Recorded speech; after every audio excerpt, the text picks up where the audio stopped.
Bismillahirrahmanirrahim. Assalamualaikum warahmatullahi wabarakatuh. Selamat berjumpa kembali dengan saya Teresa Agustian, di mana pada kesempatan kali ini saya akan sedikit berbagi tentang proses penerimaan peserta didik baru atau PPDB jenjang SMA, SMK, dan SLB tahun 2022 di lingkungan Dinas Pendidikan Provinsi Jawa Barat, khususnya yang akan mendaftar melalui jalur prestasi kejuaraan. Baik, tanpa panjang lebar, kita langsung aja bagaimana tata cara mendaftar PPDB ke SMA SMK melalui jalur prestasi kejuaraan. Nah, di mana prestasi kejuaraan itu diantaranya bisa berupa di bidang olahraga, di bidang seni, di bidang keagamaan maupun pramuka ya. Di sini nanti akan dibahas lebih jelas, lebih detail jalur bidang apa saja yang bisa kita jadikan acuan untuk mendaftar ke dalam jalur prestasi kejuaraan. Nah, di sini disebutkan didasarkan pada perolehan hasil kejuaraan tingkat internasional, nasional, provinsi atau kabupaten. Jadi minimal di sini kejuaraannya adalah tingkat kabupaten atau kota, dan yang paling tinggi adalah tingkat internasional. Nah, disebutkan di sini juga juara internasional itu bisa juara internasional itu sendiri, terus juara Asia 1 2 3 dan juara nasional 1 berjenjang dapat langsung diterima. Jadi bagi orang tua CPD yang ingin mendaftarkan anaknya ke jalur prestasi kejuaraan dan pernah mendapatkan juara internasional ataupun juara Asia 1 2 3 dan juara nasional 1 secara berjenjang, maka akan langsung diterima di sekolah yang dituju tanpa melalui proses penyeleksian. Nah, selanjutnya selain kejuaraan internasional Asia 1 2 3 dan juara nasional 1, diberikan acuan persekoran prestasi sebagaimana terlampir pada petunjuk teknis. Jadi di sini nanti setiap kejuaraan dan setiap tingkatan kejuaraan yang nanti diperoleh oleh CPD itu nanti akan ada skor untuk menentukan nilai akhir ya. Ditambah juga nanti selain skor dari tingkat kejuaraan juga nanti akan ada proses uji kompetensi ya, dimana nanti selain skor dari tabel yang akan nanti dibahas juga akan ada nilai dari hasil uji kompetensi yang dilaksanakan oleh sekolah yang dituju. Oke, nah kriteria prestasi kejuaraan itu apa aja? Di sini disebutkan berdasarkan capaian kejuaraan dalam berbagai bidang, terutama kejuaraan yang diselenggarakan oleh Kementerian Pendidikan dan Kebudayaan atau Kementerian Agama. Nah, jadi lebih bagus lagi kalau misalkan kejuaraan-kejuaraan tersebut dilaksanakan oleh atau di lingkungan kementerian, karena itu skornya akan lebih besar dibanding dengan kejuaraan yang dilaksanakan di luar Kementerian Pendidikan ataupun Kementerian Agama ya. Terus diperhitungkan salah satu jenis prestasi dari cabang atau bidang dari kejuaraan diperoleh.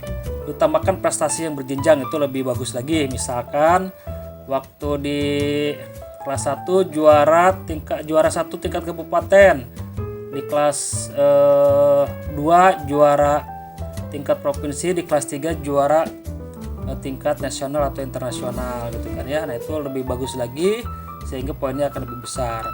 Nah, diperoleh selama menjadi siswa SMP atau MTS atau sederajat paling lama 5 tahun atau paling cepat 6 bulan pada saat pendaftaran PPDB ya. Nah, kalau yang sekarang 5 tahun, kenapa demikian? Dikarenakan 2 tahun ke belakang itu ada pandemi COVID-19 yang memungkinkan kegiatan-kegiatan kejuaraan seperti ini jarang diadakan atau jarang dilaksanakan, sehingga mungkin di sini ditambah durasinya menjadi 5 tahun. Artinya mungkin yang dari kejuaraan yang di SD pun itu nanti bisa diakomodir. Kalau tahun sebelumnya hanya 3 tahun selama waktu di SMP saja, tapi kalau yang tahun sekarang dikarenakan ada pandemi maka bisa 5 tahun. Artinya kejuaraan sewaktu di SD itu nanti bisa diperhitungkan juga. Terus selanjutnya kejuaraan diselenggarakan oleh instansi di tingkat kabupaten atau kota, provinsi atau nasional yang ditetapkan sebagai agenda pemerintah kabupaten atau melibatkan lembaga, instansi, organisasi resmi yang relevan dengan prestasi. Kejuaraan tingkat internasional yang diakui oleh kementerian atau lembaga pemerintah non-kementerian yang ditetapkan sebagai agenda internasional atau melibatkan lembaga atau instansi organisasi resmi yang relevan dengan prestasi disertai surat keterangan dari kementerian terkait. Nah, di sini juga berdasarkan pengalaman tahun-tahun sebelumnya ada yang melampirkan prestasi kejuaraan disebutkan di situ tingkatnya tingkat internasional, tapi ternyata setelah dicek itu berada di luar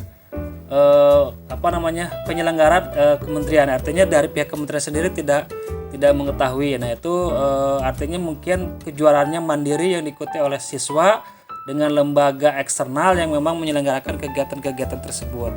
Dan tentu itu akan nilainya akan berbeda dengan kejuaraan yang diselenggarakan oleh atau di lingkungan Kementerian Pendidikan ataupun di lingkungan Kementerian Agama. Nah, di sini ada beberapa kategori prestasi kejuaraan yang dapat diperoleh dari berbagai perlombaan. Nah, khususnya perlombaan yang diselenggarakan oleh Kementerian Pendidikan dan Kebudayaan diantaranya mungkin CPD sudah sangat mengetahuinya. Diantaranya ada kejuaraan OSN, Olimpiade Sains Nasional, atau sekarang mah dirubah menjadi KSN, Kompetisi Sains Nasional. Baik tingkat kabupaten, tingkat provinsi ataupun tingkat nasional bahkan internasional, itu lebih bagus tuh yang disebut dengan berjenjang. Terus Olimpiade Olahraga Siswa Nasional atau O2SN. Terus ada lagi Festival dan Lomba Seni Siswa Nasional FLS2N. Selanjutnya Lomba Cipta Seni Pelajar Nasional, Kuis Ki Hajar, Lomba Motivasi Belajar Mandiri, Lomba Karya Jurnalistik Siswa Nasional, Lomba Cipta Puisi, Cipta Lagu, Melukis, dan Membatik. Nah, itu adalah beberapa kategori prestasi kejuaraan yang diselenggarakan oleh Kementerian Pendidikan dan Kebudayaan. Nah, selanjutnya ada beberapa contoh kejuaraan yang diselenggarakan di luar kementerian seperti sains, teknologi tepat guna, seni dan budaya, olahraga, kepramukaan, keagamaan, bela negara, palang merah remaja, dan literasi. Terakhir adalah bahasa. Nah, itu adalah beberapa contoh perlombaan yang diselenggarakan di luar kementerian. Tetap ada nilainya, skornya, tapi mungkin akan sedikit berbeda dengan yang diselenggarakan oleh kementerian. Nah, prestasi di bidang apa aja? Nah, kalau di bidang agama seperti ini ya. Kalau yang agama Islam seperti hafiz Quran, musabaqah tilawatil Quran, qasidah, nasyid, ataupun dakwah. Atau agama Kristen seperti lagu rohani atau yang lainnya. Atau agama lainnya yang dibuktikan dengan sertifikat atau surat keterangan dari kantor atau lembaga keagamaan penyelenggara. Lebih bagus lagi kalau misalkan itu sertifikatnya dilegalisir, artinya dokumennya bisa benar-benar lebih valid ya, karena memang dilegalisir oleh lembaga atau kantor dari keagamaan penyelenggara kegiatan-kegiatan tersebut. Nah, khusus bagi CPD yang hafiz Quran, di sini ada beberapa kriteria ya. Apabila misalkan jumlah juz yang hafalnya 11 sampai 30 juz itu setara dengan prestasi juara satu tingkat internasional. Nah, seperti penjelasan awal tadi, kalau misalkan bisa sampai juara tingkat internasional, itu nanti akan langsung diterima oleh sekolah yang dituju tanpa melalui proses seleksi. Selanjutnya, kalau jumlah juz yang dihafalnya 7 sampai 10 juz itu setara dengan juara satu tingkat nasional. Terus kalau jumlahnya 4 sampai 6 juz itu setara dengan juara satu tingkat provinsi. Terus kalau yang hafiznya jumlahnya cuma 3 juz itu setara dengan prestasi juara satu tingkat kabupaten atau kota. Nah, jadi bagi Ananda CPD yang ingin mendaftar melalui jalur prestasi kejuaraan dan memang sudah hafiz Quran, silakan, ini merupakan salah satu jalan terbaik buat Ananda supaya bisa daftar ke SMA favorit yang Anda impikan. Nah, ada lagi prestasi literasi. Nah, seperti prestasi literasi West Java Leader Reading Challenge berupa piagam penghargaan dari pemerintah pusat atau pemerintah daerah diberi skor setara dengan kejuaraan sesuai tingkat wilayah yang memberikan piagam. Nah, terus di bidang kepramukaan. Nah, di sini ada salah satu contohnya adalah prestasi pramuka penggalang Garuda. ya dengan cara melampirkan surat keterangan dan fotokopi sertifikat atau piagam pramuka yang telah dilegalisir oleh kuartir daerah atau kuartir cabang. Juara 1, 2, dan 3 lomba tingkat 5 nasional melampirkan SK kejuaraan dan fotokopi sertifikat atau piagam lomba tingkat 5 nasional yang telah dilegalisir oleh kuartir nasional ataupun kuartir daerah. Berikutnya, partisipasi kegiatan internasional atau jambore dunia, diantaranya jambore dunia atau jambore ASEAN, dan partisipasi kegiatan nasional jambore nasional dengan melampirkan surat tugas atau rekomendasi keikutsertaan dan fotokopi sertifikat atau piagam partisipasi kegiatan internasional. Baik itu jambore dunia, jambore ASEAN, dan partisipasi kegiatan nasional berupa jambore nasional yang telah dilegalisir oleh kuartir nasional ataupun kuartir daerah untuk memastikan bahwa sertifikat yang Ananda lampirkan ke aplikasi nanti adalah benar-benar sah ataupun legal gitu kan ya. Oke, ada lagi juara 1, 2, 3 lomba tingkat 4 tingkat provinsi melampirkan SK kejuaraan dan fotokopi sertifikat atau piagam lomba tingkat 4 yang telah dilegalisir oleh kuartir daerah atau kuartir cabang. Berikutnya, partisipasi kegiatan daerah, jambore atau kegiatan provinsi dengan melampirkan surat tugas, rekomendasi keikutsertaan dan fotokopi sertifikat atau piagam partisipasi kegiatan daerah yang telah dilegalisir oleh kuartir daerah atau kuartir cabang. Juara 1, 2, dan 3 lomba tingkat 3 kabupaten atau kota melampirkan SK kejuaraan dan fotokopi sertifikat piagam lomba tingkat 3 kabupaten kota yang telah dilegalisir oleh kuartir cabang.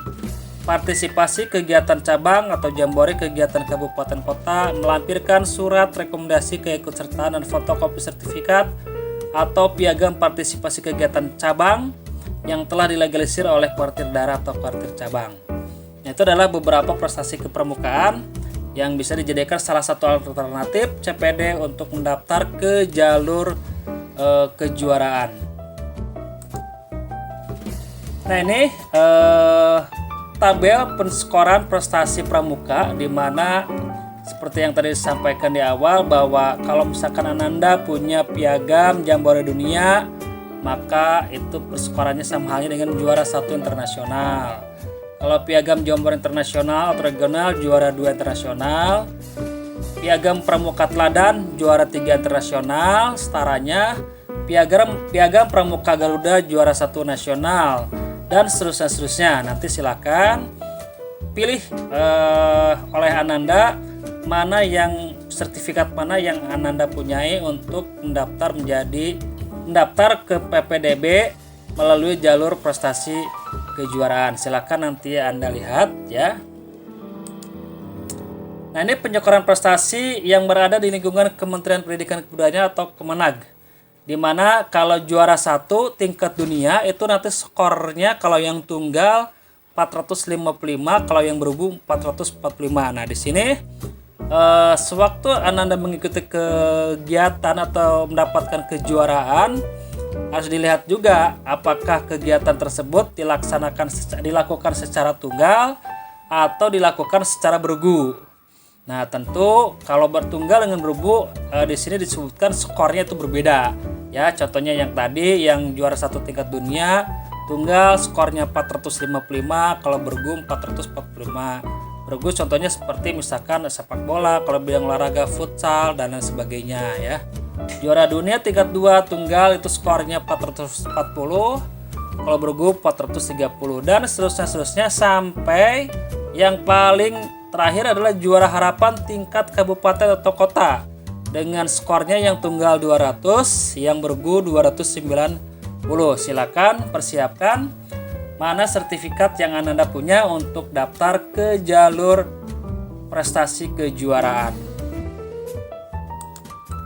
Nah, ini adalah skor yang kejuaraan di luar yang diselenggarakan di luar Kementerian Pendidikan dan Kebudayaan ataupun Kemenag ya. Bedanya nggak terlalu jauh ya. Kalau tadi misalkan juara 1 tingkat dunia itu 455. Kalau misalkan di luar Kemendikbud itu skornya adalah 400 ya, walaupun 55 poin, tapi setidaknya kalau punya mah bagus lah daripada tidak ada sama sekali ya. Artinya cukup lumayan besar ya perbedaannya ya. Nah, yang bergu 390 dan seterusnya sampai juara harapan, dimana juara harapan tingkat kabupaten yang tunggal skornya 145, yang bergu skornya 135. Nah, itu barangkali beberapa hal yang harus diperhatikan sewaktu Ananda akan mendaftar ke jalur prestasi kejuaraan. Tolong dipersiapkan sertifikatnya, fotokopinya yang sudah dilegalisir. Lebih bagus lagi kalau misalkan ada video YouTube-nya, link YouTube-nya sewaktu Ananda mengikuti kejuaraan tersebut, atau misalkan sewaktu Ananda menerima piala atau piagam kejuaraan yang Ananda dapatkan di kejuaraan tersebut. Itu aja barangkali, semoga bermanfaat. Terima kasih. Assalamualaikum warahmatullahi wabarakatuh.